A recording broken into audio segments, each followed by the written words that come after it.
मेरी मर्जी है, मैं चला रहा हूँ, कमा रहा हूँ, नई मर्जी है खड़ी है जयशंकर की। मैं आना नहीं चाहता था, मैं पढ़ाई छोड़ दिया।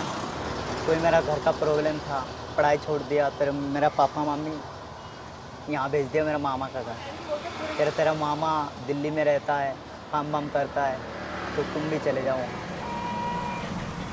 पहले जब शुरू में रिक्शा चलाने लगे तो उस समय इसमें बैठती नहीं थी सवारी, पैडल रिक्शे वाले बैठाते थे, कि उनके लिए एक अजीब सी चीज़ थी।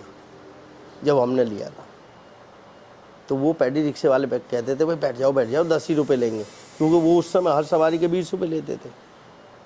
तो यहाँ से 15 जाने के लिए वो बैठते नहीं थे हमारे रिक्शे में, तो पैडल रिक्शे वाले हमारे रिक्शे में बैठाते थे। वो भी सोचते थे यार ये जब से बैठा इसका सवारी नहीं आई है। अब धीरे धीरे ये हो गया है कि वो उसे छोड़ के हमारी तरफ भगते हैं।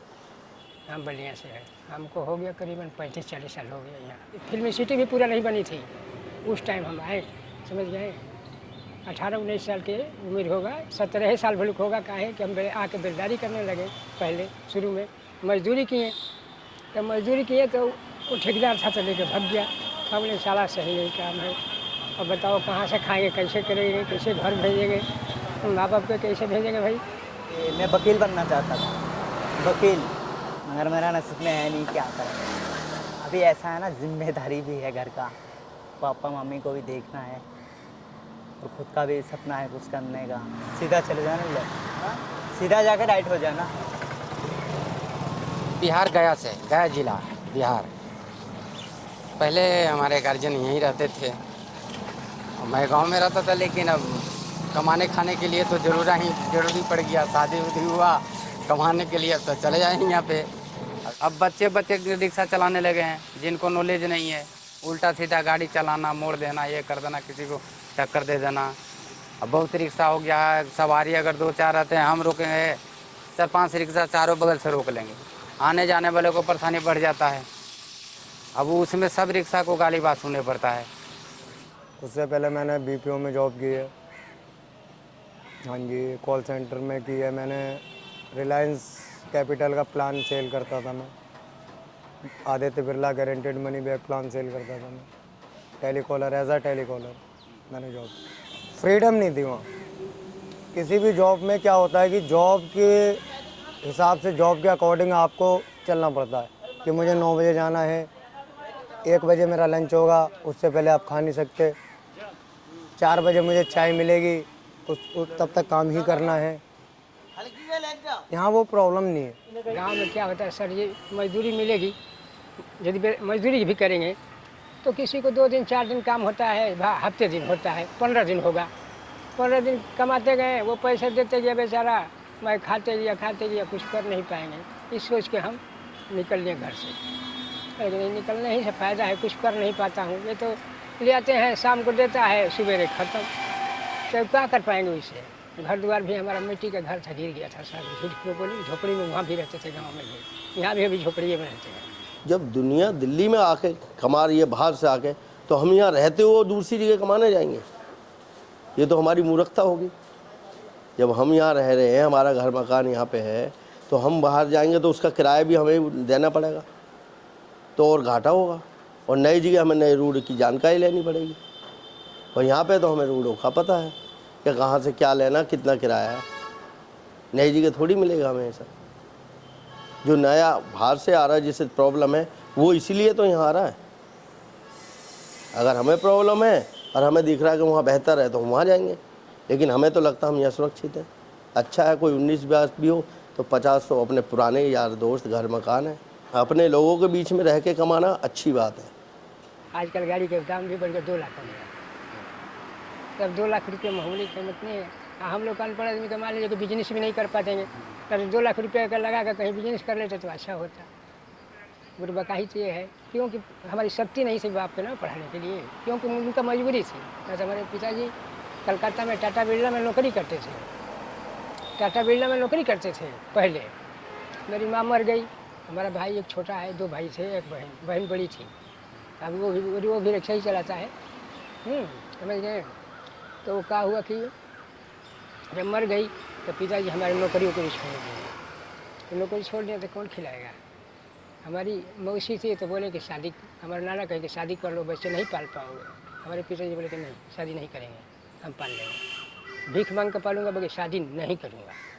नहीं किए। पूंजी रहता तो कोई आओ काम करते हैं, मन नहीं करता है, बात सुनने का मन नहीं करता है, उल्टा सीधा कोई भी बोल के चला जाता है, जिसको नहीं बोलना है वो भी बोलता है,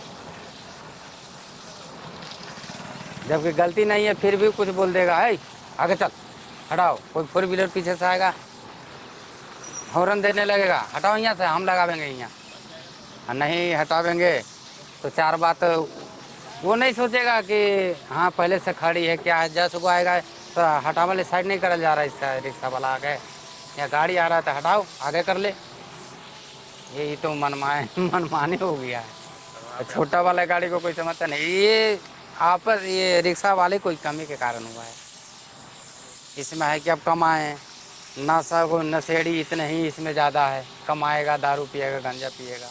क्या है सर, वहाँ पे एक तो टारगेट बेस्ड जॉब दी। किसी भी आप बीपीओ आईटी सेक्टर में चले जाएं, या वहाँ क्या होता है, टारगेट बेस्ड जॉब है।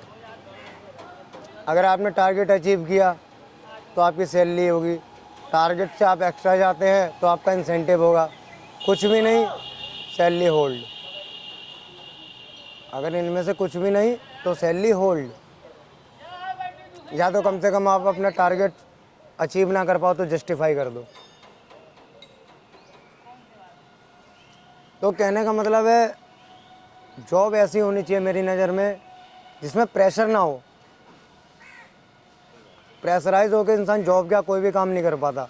एक खिलाड़ी प्रेशराइज होकर मैदान में खेल नहीं पाता, एक गवर्नमेंट ऑफिसर प्रेशराइज होकर सही फैसला नहीं ले पाता,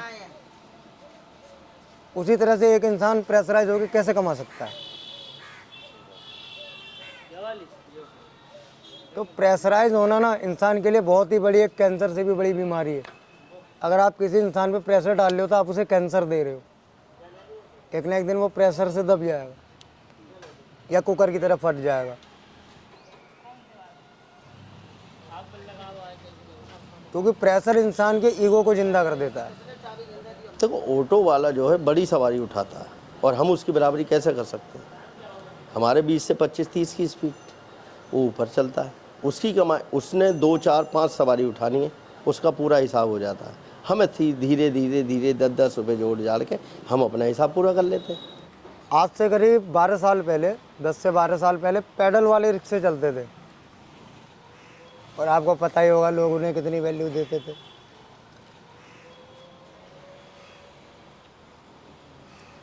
क्या कोई उनको ऐसे कहता था, रिक्शे वाले भैया प्लीज़ इधर आना? क्या कहते हैं, ओए रिक्शा। तो ये सिर्फ रिक्शा चल गया है, इसमें वैल्यू का कोई फ़र्क नहीं हुआ है, हैं हम रिक्शे वाले ही। तब दिक्कत है, रिक्शा में अब उतना मन नहीं लगता, लेकिन अब कोई काम नहीं सीखे, नहीं जानते हैं तो यही करने पड़ता है, रिक्शे चलाने पड़ता है। तो काफ़ी सारी चीज़ें हो जाती हैं, हम किसी एक चीज़ को प्रॉपर वैल्यू नहीं दे सकते। हाँ ये है कि हमारी वैल्यू है, हम एक ज़रूरत बन चुके हैं आज के टाइम पे लोगों की ट्रैवल के मामले में, क्योंकि लोग बाहर से ज़्यादा लोकेलिटी में ट्रैवल करते हैं। सपोज दैट लोगों को सब्ज़ी लेने जाना है, दूध लेने जाना है, बच्चों को स्कूल छोड़ने जाना है, हॉस्पिटल जाना है, डिस्पेंसरी जाना है, बिजली दफ्तर जाना है, कई सारी चीज़ें हैं। लेकिन क्या है कि इससे हमारी वैल्यू पे कोई फ़र्क पड़े, वो कुछ नहीं है, ऐसा कुछ नहीं। ऐसा इसलिए नहीं है क्योंकि जो जिसे अपना काम करना है वो करेगा, वो रुकेगा नहीं।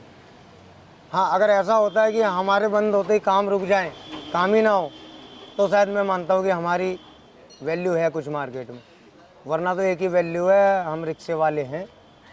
और जो फ़र्क इतना हो गया है कि पहले पैरों से खींचते थे, आजकल बैटरी से भगा रहे हैं।